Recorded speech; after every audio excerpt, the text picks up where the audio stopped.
Well, we're just 2 days away from visiting Quincy's Washington Park as part of our Mountain Dew Days of Summer, supported by County Market. But before then, we take a look back in time to see how Quincy developed into the Gem City. KHQA's Michael Pilarchi joins us live in the studio. And Michael, Quincy dates back to the early 1800s. So what are some areas that are still lively as of today?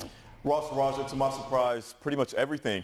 Life in Quincy started on the river, flowed up Main Street, and spread throughout the town. The oldest cities in Illinois. Whether you're new to Quincy or you've been a lifetime member, you'll quickly realize you're surrounded by centuries of history, especially as you drive into town and end up on Main Street off the Memorial Bridge, 5th and Main to be exact, right at the corner of the famous Lincoln-Douglas debate, which took place in 1858. In one street over is Hampshire Street, which was a busy commercial street during that time and still is today.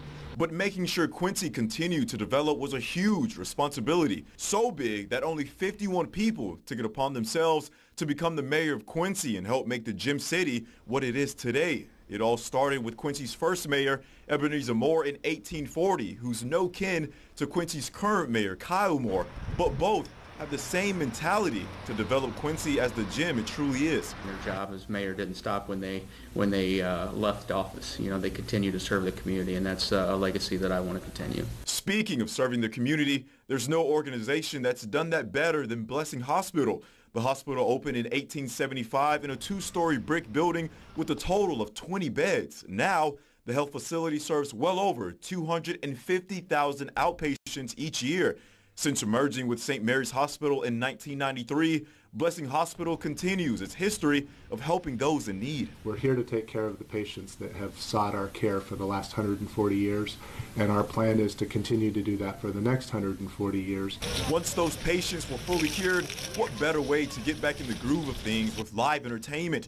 In the early 1800s, musical bands from across the country would come to Quincy to perform in front of hundreds of people. Those tunes are still being played in Quincy, giving an upbeat feel to the community. There's nothing more beautiful and more enjoyable than to spend a Friday night in Washington Park, enjoying a great blues band, being able to sit with your family and friends, be able to have some social time, relax.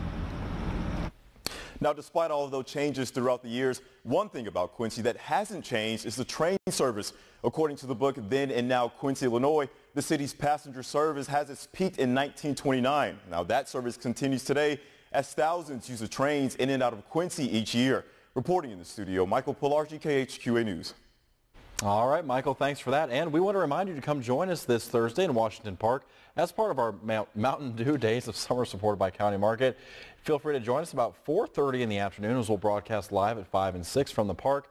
We're going to have Vancel Performing Arts Center with a performance. Avenue Beats going to perform some live music. We're showing Monsters University at dusk. All the entertainment free for the family, but we do want to remind you, no alcohol allowed at the event in Washington Park as part of our Mountain Dew Days of Summer. Just a reminder from last year. And we hope to see you there this Thursday for our Mountain Dew Days of Summer as they continue.